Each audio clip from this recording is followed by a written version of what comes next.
tak kena tekan lagi ni.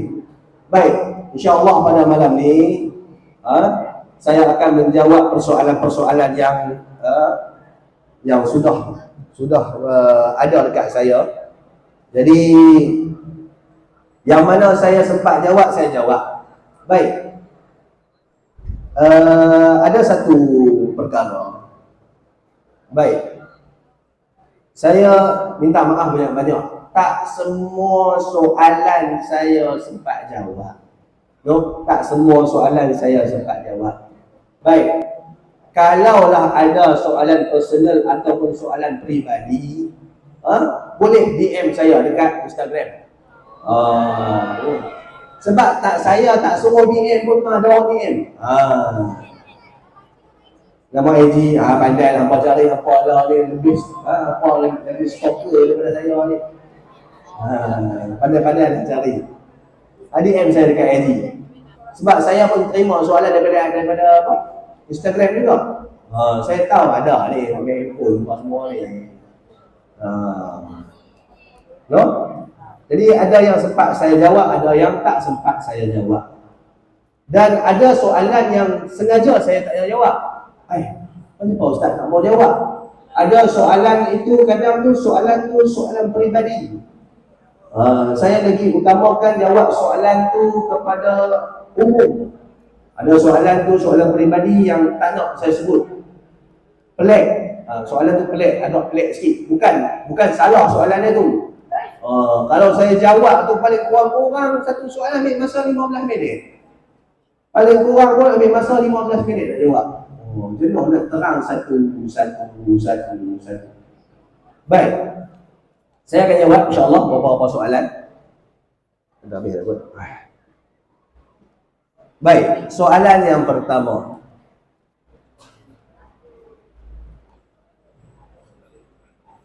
Baik. Soalannya situasi. Seorang itu duduk di bilik isolasi. Bilik iso ni benda apa? Bilik sakit. Lepas tu masuk solat maghrib. Dia solat maghrib ikut imam yang dengar dekat mic tu. Dan dia niat imam. Sah atau tidak solat dia? Baik, dengar sini betul-betul. Dia duduk dalam bilik ISO. Kebetulan sembahyang maghrib buka mic. Boleh dengarlah satu sekolah, boleh tak? Dengarlah tuan imam takbir. Allahu Akbar. Bismillahirrahmanirrahim. Alhamdulillahirabbil alamin. Sampailah waladdallin. Dia pun amin.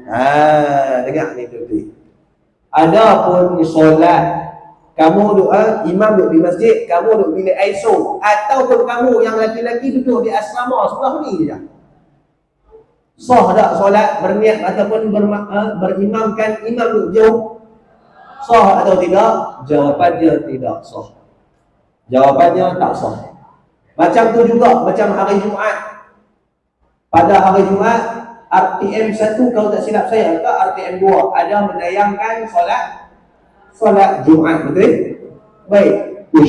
Saya Ustaz, saya bukan duduk di Jitera, memang saya duduk di Kuala Lumpur. Waktu solat kan sama dah lah ni, saya berimamkan imam yang ada dalam TV. Boleh atau tidak? Jawapannya tak boleh. No? Jawapannya tidak boleh. Kecuali tulis sikit kalau baca Allah macam ni. Kecuali hal ini hanya terpakai di sekitar Masjidil Haram sahaja. Macam di Masjidil Haram di Mekah, orang duduk sembahyang depan Kaabah. Kadang-kadang kita tengok ada orang duduk sembahyang atas hotel. Dia dengar mic speaker, dia dengar speaker tu Allahu Akbar. Alhamdulillahirabbil alamin. Dengar aja. Allahu Akbar. Dia pun sama Allahu Akbar. Sami Allahu liman hamidah. Dia pun sami Allahu liman hamidah. Benda ni hanya dibenarkan di Masjidil Haram sahaja. Sebab apa? semua hotel ataupun sekitar kedai-kedai, hotel-hotel yang ada di Masjidil Haram itu dikira kawasan Masjidil Haram. Hak itu hak eksklusif di Masjidil Haram saja. Adapun selain daripada Masjidil Haram, benda itu tidak terpakai. No? Boleh faham no? Macam tu jugalah kamu sembahyang. Kamu sembahyang dengan sini. Baik, sembahyang di sini. Lepas tu ada orang buat soft bukan di sini. Luar masjid.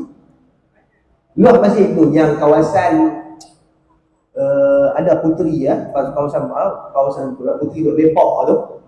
Kawasan Puteri duk lepak tu kalau ada sembahyang boleh lagi. Tapi di luar tu, atas tar tu, bebas soft situ. Yang tu dah tak boleh dah. Pasal apa? Baik, dia macam ni. Jarak dia saya lupa angka tepat dia. Tetapi maksimum jarak antara satu soft dengan satu soft lebih kurang, kalau seingat-ingat saya. Baik.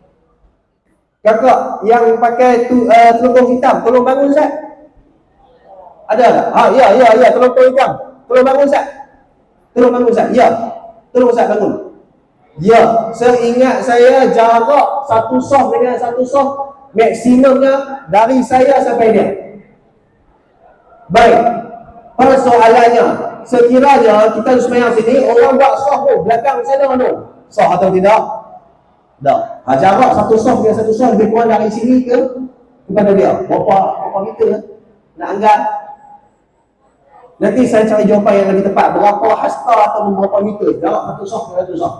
Yang saya ingat jarak dari saya sampai dia lebih kurang gitu. No? Okey, duduk. Boleh faham? Boleh anggap kan jarak satu soft ke satu soft?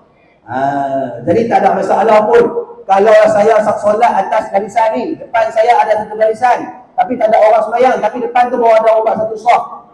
Boleh tak? Boleh. Boleh faham no? Gitu. Baik. Jelas. Okey, enggak. Ini konyol. Baik, soalan seterusnya.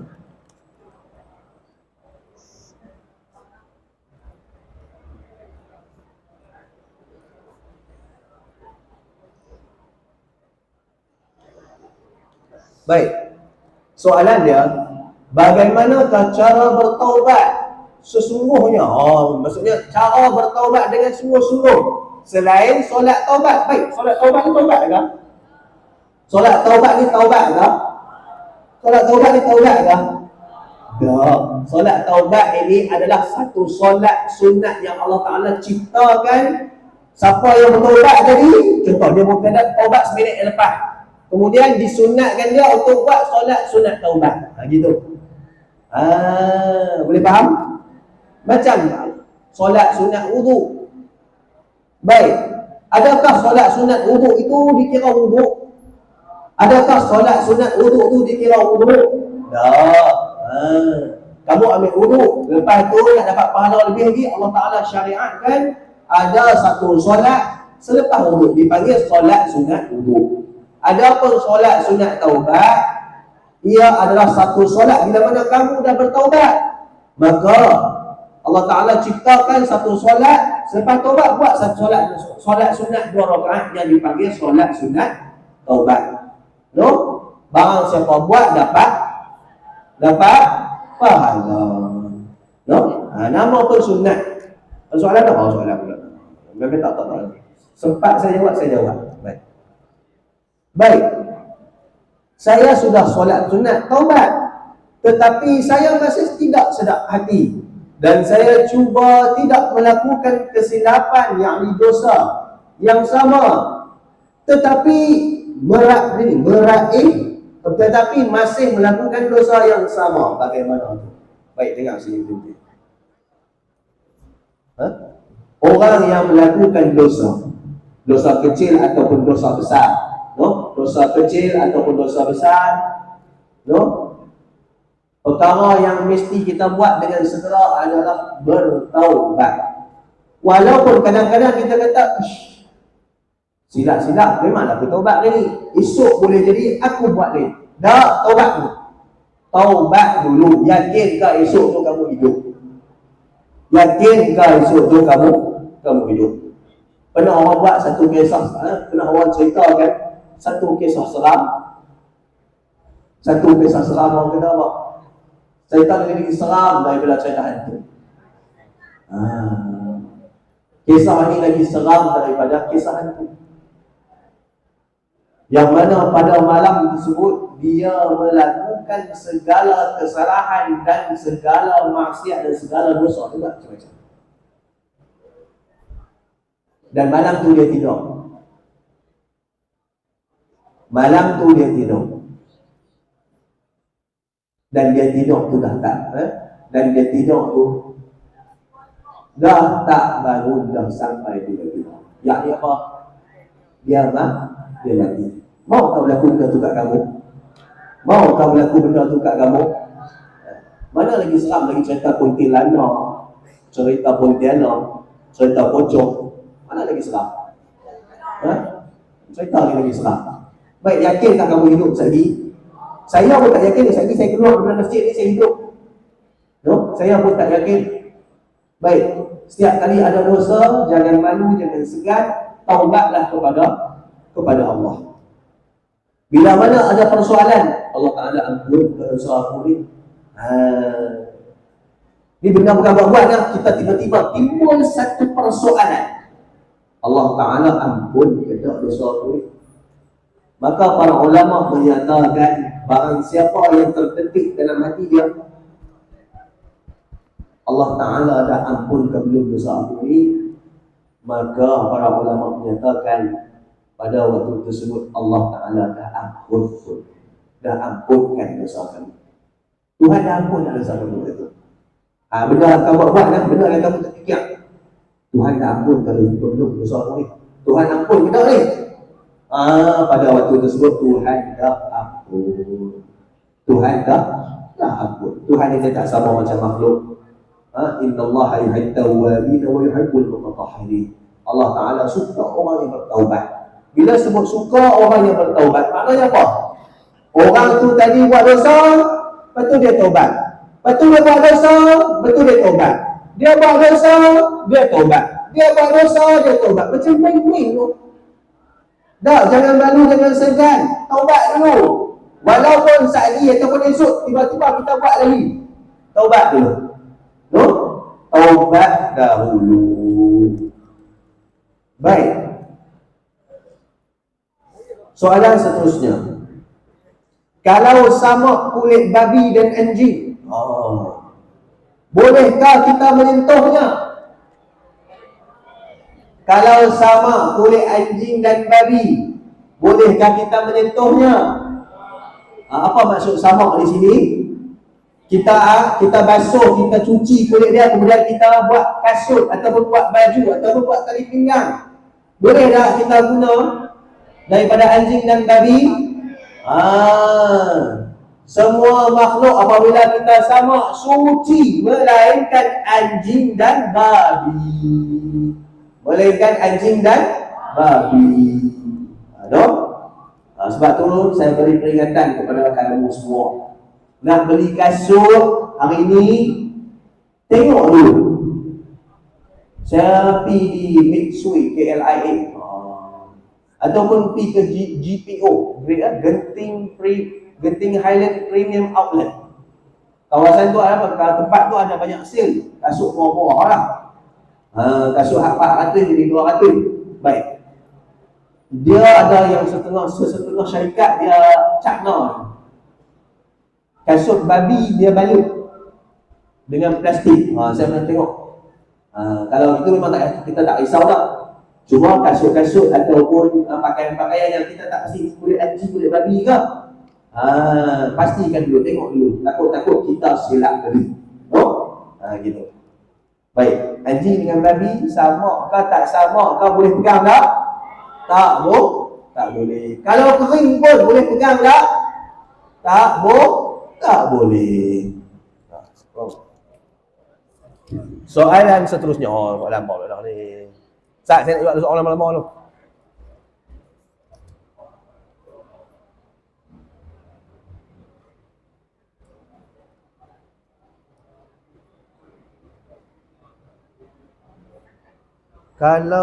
Kalau kita tak langsaikan semua hutang, kita tak boleh buat haji atau umrah, tak Ustaz? Baik, dengar sini tu. Soalannya, seseorang yang mempunyai banyak hutang. Contoh. Seseorang yang mempunyai banyak hutang, boleh atau tidak dia pergi buat haji ataupun umrah? Baik. Umrah ataupun haji, adalah sendirilah haji. Wajib tak haji? Wajib. No? Wajib. Baik. Haji ini hanya wajib bagi orang yang mampu. Mampu tu macam mana? Zahir dan batin. Macam mana tu zahir dan batin? Macam ni. Zahir itu tenaga dia. Dia ada tenaga tak? Ada. Wajib kat atas dia. Tetapi kalau dia uzur, wajib tak? Tak. Itu yang pertama. Satu lagi apa? Batin ni senang kata batin. Senang kata kemampuan duit dia. Dia ada duit tak? Kalau dia ada duit, wajib tak dia pergi? Wajib. Tetapi kalau dia tak ada duit, wajib tak? Tak wajib. Persoalannya, dia ada duit, tetapi duit dia itu ada komitmen. Komitmen yang dia perlu bayar setiap bulan, iaitu hutang. Maka wajib tak lagi dia pergi wajib? Bagi orang yang ada hutang, seperti hutang kereta, hutang rumah, wajib tak dia pergi haji? Jawapannya tidak wajib lagi. No, tak wajib lagi. Tapi kalau dia pergi juga, sah ada haji dia? Pandai dia. Hajinya itu sah. Baik.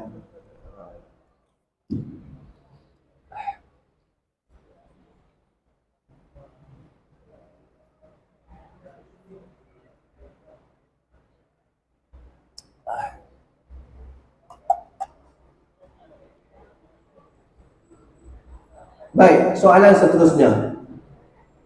Kalau makmum takbir, then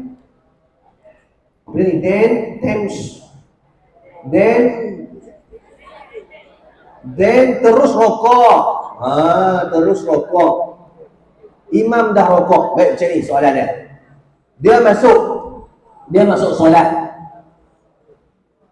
Dia lambat masuk solat. Dia takbir Allahu Akbar. Imam pun Allahu Akbar. Dia sempat dah baca Fatihah? Tak sempat. Kalau tak sempat, dia panggil masbuk ke muafiq? Masbuk. Kalau tak sempat walaupun sepatah, maka apa perlu dia buat? Terus rokok. Baik, bukan kata macam tu dia. Contoh dia macam ni. Dia main-main, tengok imam dah rokok. Dia masuk dia takbir, imam dah rokok. Allahu Akbar, imam dah rokok. Maka apa perlu dia buat? Dia takbir untuk ihram sekali, Allahu Akbar, kemudian dia terus saja rokok. Dalam kaedah kata, ataupun dalam formula kata, man adraka ar-ruku' faqad adraka ar-raka'ah. Barang siapa yang dapat rokok bersama imam, maka dia dapat rakaat tersebut. Barang siapa yang dapat rokok bersama imam, maka dia dapat apa? Rakaat tersebut. Walaupun dia tak sempat baca Al-Fatihah. Boleh faham? Tetapi Ustaz, kadang-kadang macam ni. Saya takbir bersama imam. Baik, saya takbir, imam pun terus sembahyang lagi. Faja'alahum ka'asfin ma'kul. Saya takbir imam ucap faja'alahum ka'asfin ma'kul. Tetapi saya sekali ikut tu, saya sempat lagi nak baca Alhamdulillah, Bismillahirrahmanirrahim, Alhamdulillahirabbil alamin. Sempat lagi nak baca 2 ayat. Wajib tak saya baca walaupun 2 ayat tersebut? Wajib tak? Wajib. Kena baca juga. Sekadar yang kamu mampu. Bila imam rokok, rokok. No? Tapi Ustaz, kalau saya sempat baca 1 ayat, saya sempat baca Bismillahirrahmanirrahim, wajib tak saya baca? Wajib. Baca ya. Tetap wajib. Wajib kena baca. Walaupun sempat baca satu ayat. Yang tak wajib ni dah memang tak sempat. Kamu takbir, imam berrokok. Ataupun kamu takbir, imam dah rokok dah. Tak perlu baca Al-Fatihah. Baik, soalan kedua. Pahala baca tafsir dan Quran sama ke tidak? Baik. Baca tafsir, macam mana kata baca tafsir ni? Baca maksud saja. Baik. Jawapannya tidak sama. Sebab bacaan Al-Quran yang dalam bahasa Arab ataupun bacaan Al-Quran yang original adalah hak eksklusif Allah Ta'ala. Kita baca faham ke tak faham ke, tetap dapat pahala. Walaupun kalau kita baca tafsir tak sama. Tapi baca tafsir dapat pahala tak? Dapat tak? Dapat. Cuma boleh hingga tidak. Contoh kalau sembahyang maghrib atau sembahyang Isya lagi, saya tak mau baca Al-Fatihah dalam bahasa Arab. Saya tak mau baca yang dalam original. Saya nak baca tafsir saja. Takbir Allahu Akbar dengan nama Allah yang Maha Pemurah lagi Maha Penyayang. Segala puji Tuhan sekalian alam. Boleh tak? Tak boleh. Sebab dalam sembahyang bacaan Al-Quran mesti ikut teks yang original, iaitu dalam bahasa Arab. No? Mesti ikut dalam bahasa Arab. Dia ada satu kaedah disebut kaedah formula. Apa-apa ibadat mesti dalam bahasa Arab. Apa-apa perbuatan ibadat mesti dalam bahasa Arab. Sebab itulah laki-laki kamu sembahyang Jumaat. Kalau kamu dengar orang laki-laki sembahyang Jumaat, khutbah khutbah. Tanya khutbah tu imam naik. Fa ya ibadallah ittaqullah. Baik, apa maksud ittaqullah? Bertakwalah kepada Allah. Baik. Persoalannya, kalau tok imam atau khatib tersebut dia sebut, wahai orang sekalian, wahai sekalian muslimin dan muslimat, bertakwalah kepada Allah. Dia tak sebut pun walaupun satu kali dalam bahasa Arab. Apa kesan dia? Maka tak sah khutbah dia tersebut. Sebab dalam khutbah dia ada rukun-rukun khutbah, iaitu ada 5 rukun. Dan rukun-rukun yang 5 itu wajib disebut dalam bahasa Arab. Boleh tak sebut dalam bahasa Melayu? Boleh sebut saja dalam bahasa Melayu, tapi kena sebut dalam bahasa Arab terlebih dahulu. No? Baik. Tu apa dah? Baik.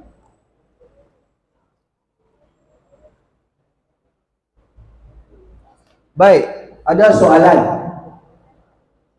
Ada seseorang pernah cakap haram bagi seorang anak perempuan memeluk dan salam ayahnya.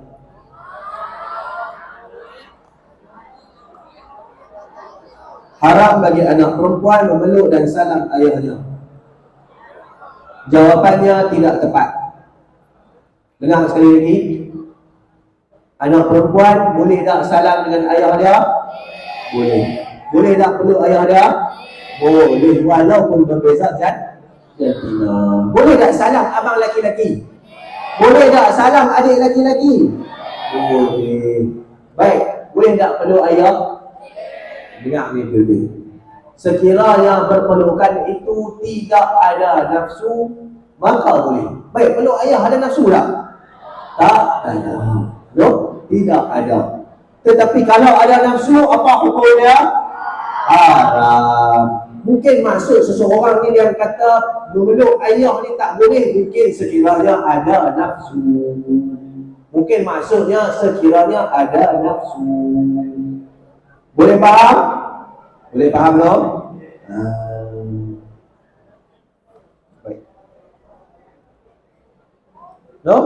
Bukan kata salam mak ayah je, salam adik, salam abang, laki-laki pun boleh. Boleh tak salam pok nekat? Boleh tak salam pak penakan? Boleh sekiranya pak penakan tu bukan adik ipar ayah kita ataupun bukan abang ipar ayah kita. Bukan adik ipar mak kita, bukan adik ipar, bukan adik ataupun abang ipar mak kita. Boleh faham? Yang syaratnya mesti sedarah sedaging dalam mak ayah kita. Yang tu saja. Yang sedarah sedaging dah. No? Apa ayah kamu ada adik ataupun ada abang. Baik. Abang itu sedarah sedaging dengan ayah kamu? Sedarah sedaging. Isteri dia boleh salam tak? Boleh. Boleh salam tak perempuan? Baik. Ayah kamu ada kakak. Sedarah sedaging tak dengan ayah kamu? Sedarah sedaging. Yang tak boleh salam tu suami dia. Yang tak boleh salam tu suami dia. Gitu. Baik, soal Aish. Sepediak pula dah. Lagi saya baca.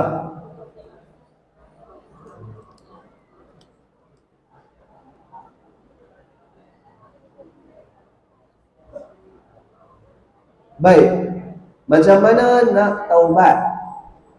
Kalau bukan solat taubat, caranya apakah caranya Ustaz?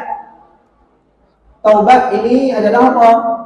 Kamu lafazkan sendiri. Lafazkan sendiri kata-kata penuh penyesalan yang mana kamu kan umum, taubat ni umum. Kamu kata, ya Allah, mulai hari ini aku menyesal, aku bertaubat. Apa maksud taubat? Memohon ampun. Ataupun tak sebut taubat, aku mohon ampun kepadamu dengan penuh keampunan. Ampunkanlah segala dosa kecil, dosa besar. Aku janji tak buat dah. Kira taubat dah tu? Kira taubat dah tu? Kira dah taubat. No? Bila nak taubat, dia tak ada lafaz ataupun ayat-ayat yang spesifik. Sebutlah macam mana pun. Yang penting kamu menyatakan aku taubat ataupun aku bertaubat nasuha. Atau taubat nasuha dia, taubat yang tak mau buat dah. Janji tak mau buat dah. Ya Allah, ampun dosa aku, janji tak mau buat dah. Tu kira taubat dah? Taubat. Dia tak spesifik.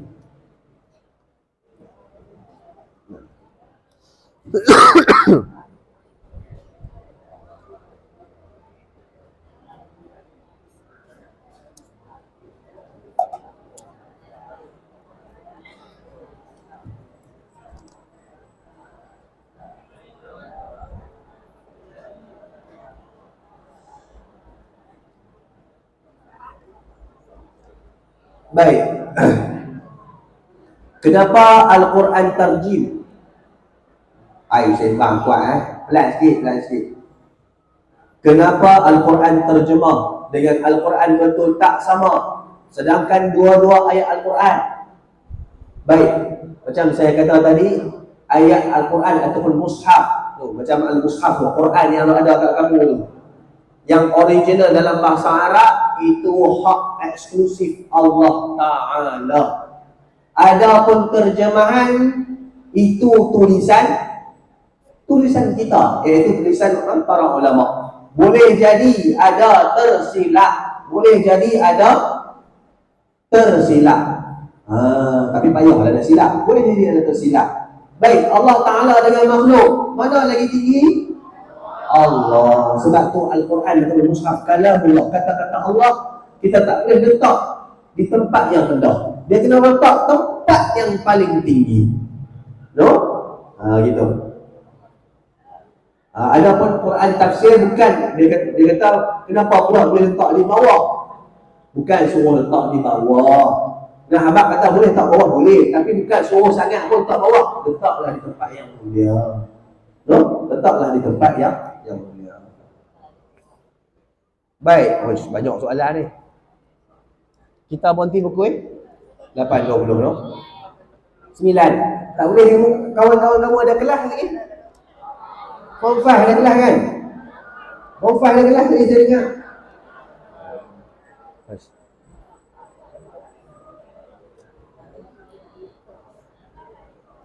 Tak. Banyak soalan lagi. Saya nak cari soalan yang lagi umum. Panjang soalan dah. Baik, dengar sini betul-betul. Saya nak buat banyak kali lah, saya nak ambil peringatan dengan ni. Kebetulan ada orang tanya soalan ni. Apa hukum seseorang itu melintas di hadapan orang yang sedang solat? Apa hukum seseorang itu melintas di hadapan orang yang solat? Dengarlah ni, zimbang apa? Apa hukum dia? Dalam hadis Nabi kata, Nabi SAW bersabda, "Lau ya'lamul maru baina yadayi musalli, madza kana 'alaihi an yaqifa. Madza kana 'alaihi al-ithm an yaqifa 40 yawman aw shahran aw sanatan." Dalam satu hadis Nabi bersabda, kalaulah seseorang itu mengetahui ada di sebalik bila mana seseorang itu melintas depan orang sembahyang, dia mengetahui ada di sebalik itu ada sesuatu, nescaya dia akan berhenti, dia tak akan lintas depan orang sembahyang itu selama mana? Dalam satu riwayat ada kata 40 yawman, dia sanggup tunggu sampai 40 hari. Ada satu riwayat dia kata apa? Orang tu kalau dia tahu dosa dia itu, maka dia akan berhenti selama 40 bulan. Ada satu riwayat dia kata seorang tu sanggup berhenti selama 40 tahun. Nak bagi tahu di sini bahawasanya hukum melintas depan orang sembahyang ataupun solat adalah haram. Baik, bagi orang yang solat, dengar sini. Saya nak tunjuk. Orang yang solat, baik. Orang yang solat, dia sembahyang. Kadang-kadang tak boleh juga nak salahkan orang yang lintas depan dia. Kadang-kadang orang tu tak nampak. Baik, tengok sini. Sekali je saya nak cerita. Kadang-kadang kita solat, tapi orang yang melintas depan kita ni tak perasan kita solat. Apa yang perlu kita buat? Disunatkan bagi kita angkat tangan. Kamu bangun Ustaz? Demo sekali. Kamu lalu depan ni. Baik, saya duduk sembahyang contoh. Dia lalu. Okey, lalu. Dia tak nampak saya, apa yang perlu dia buat? Tahan dia macam ni. Maka sunat bagi kita angkat tangan, tahan dia macam ni. Orang yang kena macam tu pula jangan duk pelik hang bersepah. Jangan duk tanya pula hang bersepah. Fahamlah. Dan orang yang solat pula. Ni, orang yang solat. Dengar sini. Ada sebahagian orang tu dia pun tak cakna ditegah ataupun makruh bagi seseorang itu solat di sebelah pintu. Ditegah ataupun makruh bagi seseorang itu solat di depan pintu. Contoh tu pintu tu ada. Orang sembahyang dekat kamu tu, dekat ujung tu. Ataupun orang sembahyang dekat situ. Orang buka pintu tu secara otomatik dia buat apa? Nak masuk. Dia pun nak solat depan tu. Ganggu tak orang nak masuk? Ganggu. Maka ni, laki-laki, selalu saya tengok laki-laki, jangan duk solat depan tempat orang duk masuk. Boleh faham? Boleh faham, no? Dan ada satu lagi. Disunatkan bagi kita, bagi orang yang sembahyang, meletakkan sesuatu di tempat sujud. Disunatkan meletakkan sesuatu di tempat sujud. Nak letak apa? Letaklah sutrah ke, ataupun letak sejadah. Kadang-kadang orang tak pasal kamu sembahyang, tak sejadah. Bila orang nampak sejadah, orang faham tak sembahyang? Faham. Kalau tak ada sejadah, letak apa? Letak sutrah ke apa-apa. Kalau tak ada apa-apa pun, letak apa? Baik, letaklah pen ke, ataupun letak apa? Letak songkok ke, ataupun kalaulah dia ada handphone, letaklah handphone ni. Jangan sangka buruk pula. Oh, dia nak tunjuk iPhone 15. Jangan sangka buruk dekat dia. Ataupun kalau ada dompet, letak dompet dia. Letak dompet. Boleh faham? Apa hukum meletakkan sesuatu bekas sembahyang? Sunnah. Kalau tak letak, sah dah. Sah. Baik. Apakah had limit jarak seseorang itu sembahyang, orang tu nak lintas depan dia? Sekadar tempat dia sujud. Baik, saya tak boleh nak anggap lah ustaz, dia sujud ni tahu mana tempat sujud dia. Kalau dalam masjid, tengoklah ni main kapek tu, tempat kaki tu. Anggarkan sekadar itu. Tak perlu pula dia sembahyang saya pergi dulu rajak dulu nak halau, tak payah. Tak perlu sampai tahu tu. Anggarkan satu soft dengan satu soft tu mana, tengok lain kapek.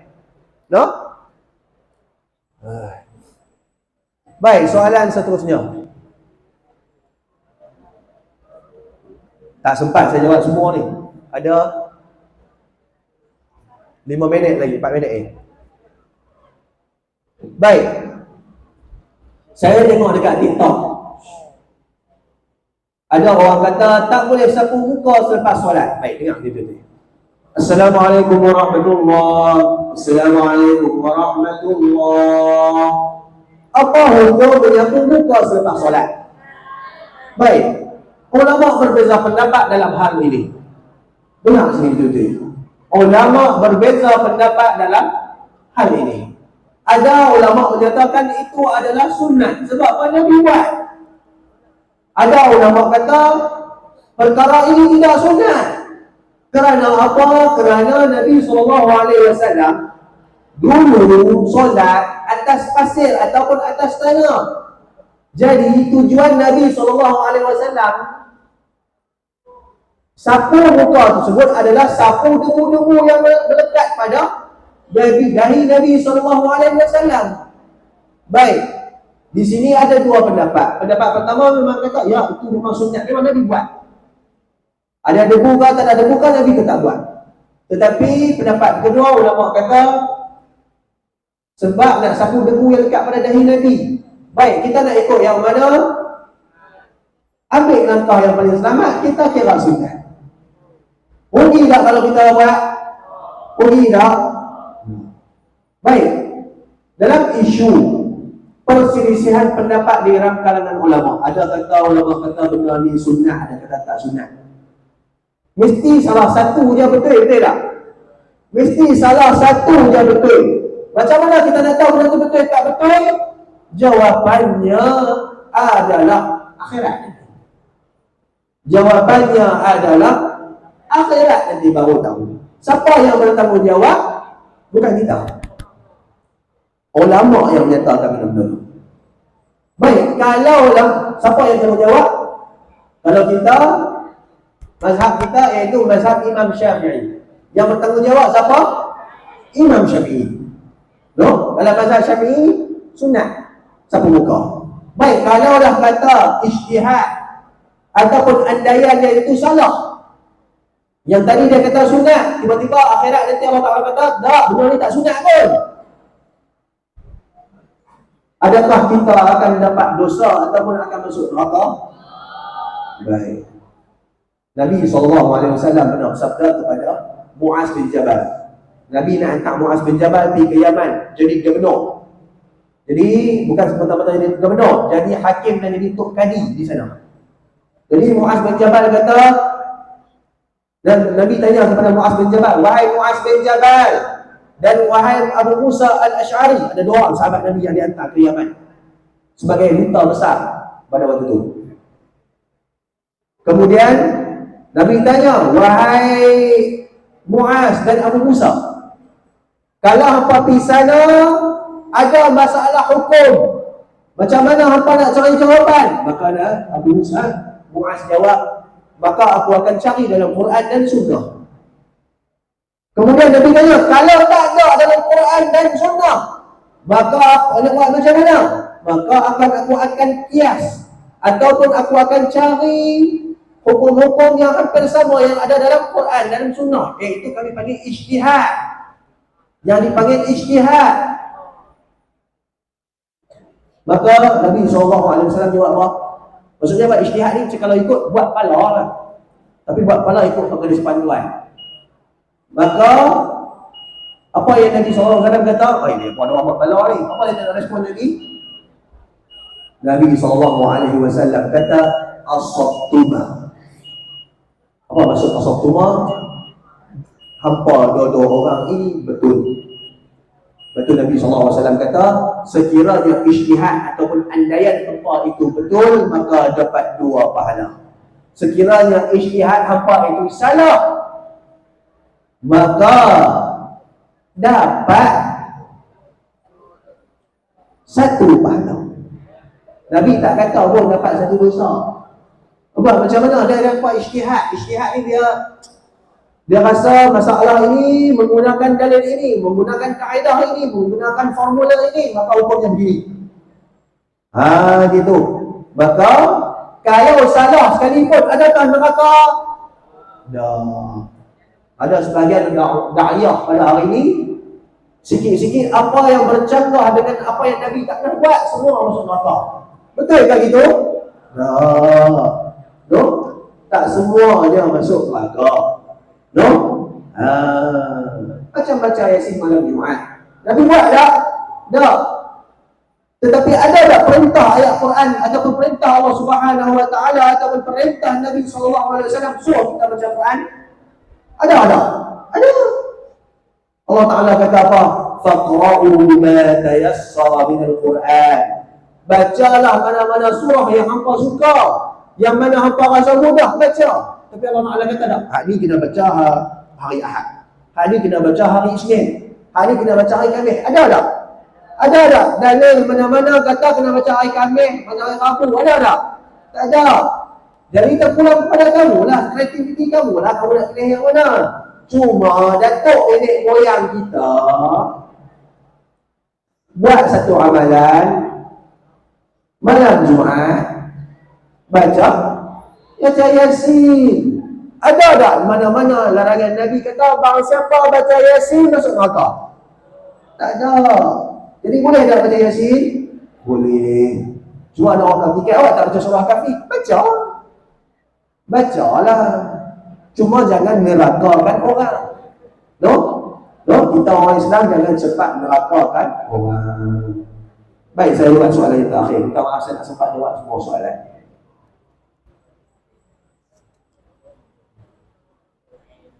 Baik, soalan girl. Soalan girl, apa hukum kalau perempuan pakai wangi-wangian, lepas itu lalu depan lelaki, dia ibarat pelacur. Apa hukum satu orang perempuan dia pakai wangi-wangian, lepas itu lalu depan lelaki, dia diibaratkan seperti seorang pelacur. Baik, dengar sini. Nabi SAW bersabda, ayyuma imra'atin ista'tarat famarrat ala qaumin liyajidu min rihiha fahiya zaniyatu. Maksudnya, dengar ni girl, mana-mana perempuan yang mengenakan wangian dan berjalan melewati satu kaum dan didapati bau darinya, maksudnya orang perempuan ni pakai minyak wangi, lepas tu lalu pula depan orang lelaki-lelaki, dan orang lelaki-lelaki tu tak boleh bau minyak wangi dia, maka perempuan itu adalah penzina. Baik, berkenaan dengan hadis ini, adakah orang itu betul-betul berzina? Dah, dia diibaratkan penzina. Baik, habis itu ustaz, kami orang perempuan tak boleh pakai minyak wangi ke? Dengar betul-betul. Hukum orang perempuan pakai minyak wangi bagi tujuan menghilangkan bau badan Hilangkan bau badan. Kadang-kadang kan badan kita kan penuh. Kan? Tujuannya apa ya? Kita tak mau sekali kalau kita tak pakai minyak wangi, bau busuk pula. Boleh tak kita pakai minyak wangi yang mana wangi tu bau sikit je? Orang lelaki-lelaki bau ataupun orang lain bau tak berahi pun. Boleh tak? Boleh. No, orang perempuan boleh tak pakai minyak wangi? Boleh. Tapi dengan syarat, tujuannya apa? Nak hilangkan bau badan ataupun nak hilangkan bau busuk pakaian. Yang kata seperti seorang penzina tu adalah orang perempuan yang pakai minyak wangi dengan tujuan dia nak tarik perhatian orang lelaki-lelaki. Dengan tujuan nak tarik perhatian orang lelaki-lelaki. Itu yang Nabi SAW kata, seperti seorang penzina. Baik. Soalan terakhir, saya jawab soalan lelaki-lelaki. Kalau tidur waktu khutbah, sah atau tidak solat Jumaat? Sah atau tidak? Baik, dengar segi lelaki-lelaki. Ketika solat Jumaat, bagi khatib ada dua ibadat. Bagi makmum ataupun bagi orang jemaah ni hanya ada satu ibadat. Bagi tok khatib, dia ada khutbah dengan solat Jumaat. Jadi tok khatib tu dia kena jaga betul-betul khutbah Jumaat. Baik, bagi jemaah sekalian, kalaulah dia masuk dalam masjid, dia tidur, dia tak dengar sepatah pun khutbah Jumaat. Kemudian orang kejutkan dia, bangun. Muazzin dah qamat. Maka dia tak dengar khutbah Jumaat tersebut sah atau tidak? Tetap sah. Sebab bagi makmum hanya satu ibadat, iaitu yang perlu dia buat hanya solat Jumaat. No? Macam tu juga, kamu dah lewat datang solat Jumaat. Kamu naik kereta, naik, tiba-tiba orang dah sembahyang. Kamu tak sempat dengar khutbah. Maka masuk saja sembahyang. No? Tak wajib pun kamu dengar khutbah Jumaat. Cuma dengar dia lelaki-lelaki. Laki-laki duk sembang tu memang ai orang yang sakoi. Boleh dia bagi sakoi, dia tak boleh sakoi. Dengar sini orang lelaki-lelaki. Sembahyang Jumaat boleh atau tidak kita ni orang lelaki-lelaki masuk pada rakaat kedua. Imam dah rakaat kedua, kita mau masuk rakaat pertama, kita mau takbir. Sah atau tidak? Sah. Yang tak sah macam ni, dengar sini. Kamu masuk-masuk, kamu tak sempat dapat rokok bersama imam. Kalau dapat qiyam lebih lagi lah, ni tak sempat dapat rokok. Ataupun kamu masuk-masuk, imam duduk tahiyat akhir, kamu pun tahiyat akhir. Kamu mau masuk. Boleh faham? Boleh bayang? Maka apa perlu kamu buat? Kamu bukan solat 2 rakaat. Kamu kena solat berapa? 4 rakaat. No? Nak memastikan kamu dapat rakaat dengan imam, sekurang-kurangnya dapat rokok bersama imam. Walaupun rokok tersebut rokok yang rakaat kedua. Gitu. Ya. Tak faham. Lagi saya terang lain. Baik. Berhentilah.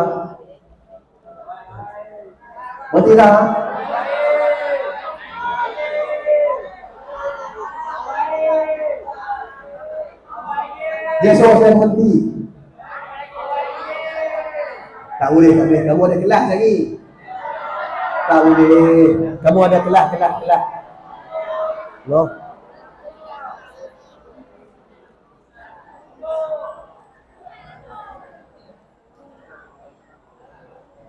Baik. Kalau imam mazhab Malik ataupun mazhab lain, kita makmum mazhab lain, bolehkah? Ya, boleh. Contoh, pergi Masjidil Haram, pergi di Mekah. Imam tu mazhab Syafi'i ke? Tak. Kita mazhab kita, dia mazhab dia. Sembahyang dia macam biasa. Sebab apa? Sembahyang dia kita sama tak? Sama. Sembahyang Zuhur berapa rakaat? 4. Mazhab Malik berapa rakaat? Tetap 4 rakaat. Dia tak ada 3, tak ada 2. Semua sepakat 4. No? Tetap 4.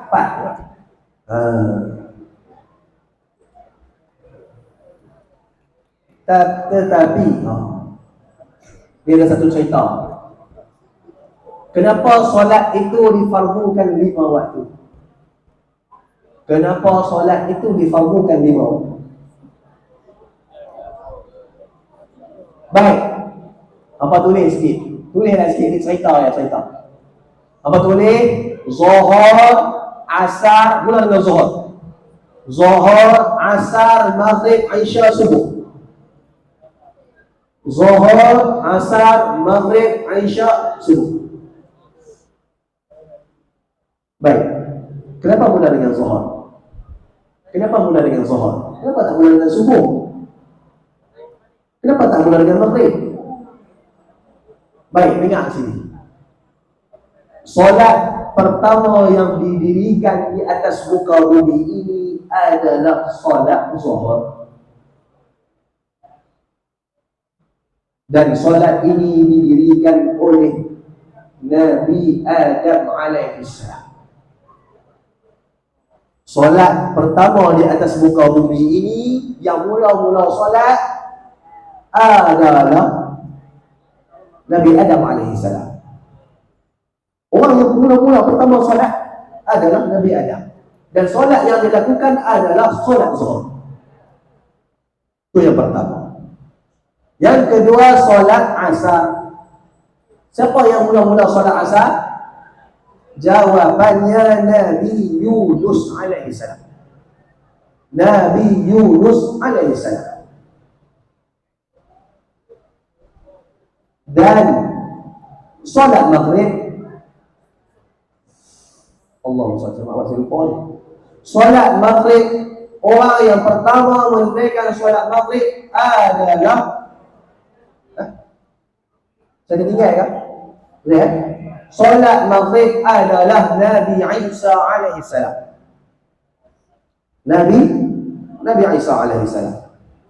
Dan orang yang pertama melakukan solat Isya adalah Nabi Musa alaihissalam. Nabi Musa alaihissalam. Ustaz, macam pelik tak pelik. Sebab apa? Sebelum Nabi Muhammad SAW, solat ni ada tak?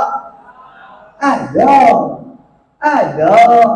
Kan Nabi naik Isra' Mi'raj, Allah Ta'ala bagi apa? Kefarduan solat. Mula-mula berapa rakaat? 50. Kemudian Nabi SAW jumpa dengan Nabi Musa alaihissalam. Nabi Musa tanya kepada, wahai Muhammad, jumpa Allah Ta'ala kan? Kalau jumpa tak jumpa saya saja, mesti ada sesuatu. Ya, ada sesuatu. Apa dia kali ini? Maka Nabi SAW bersabda, wahai Musa, Allah Ta'ala memfardukan kepada umat aku untuk solat. Berapa rakaat? 50. Apa respon Nabi Musa? Ni, wahai Muhammad, pergi jumpa balik. Wahai Muhammad, pergi jumpa balik. Berapa? Pergi minta orang. Sebab apa? 50 tu takut tak mampu, takut tak sempat, takut tak ada.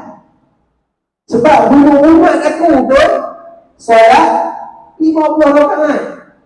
Jadi ini membuktikan bahawa saja umat Nabi Musa sembahyang tak? Sembahyang. Jangan pelik. Sebelum Nabi Muhammad, umat terdahulu ada sembahyang tak? Ada. Kemudian solat apa? Solat subuh. Solat subuh saya lupa. Nanti saya beritahu balik. Baik, sekadar itu saja untuk kita pada malam ni.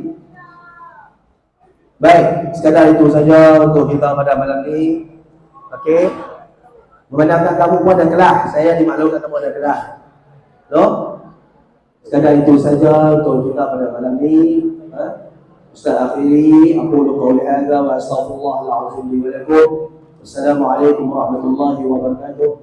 Bismillahirrahmanirrahim. Subhanaka Allahumma wa bihamdik, nashhadu an la ilaha illa anta, nastaghfiruka wa natubu ilaik. Bismillahirrahmanirrahim. Wal 'asr, innal insana lafi khusr illa alladhina amanu wa 'amilus salihati wa tawassaw bil haqq wa tawassaw bis sabr. Sadaqallahul azim.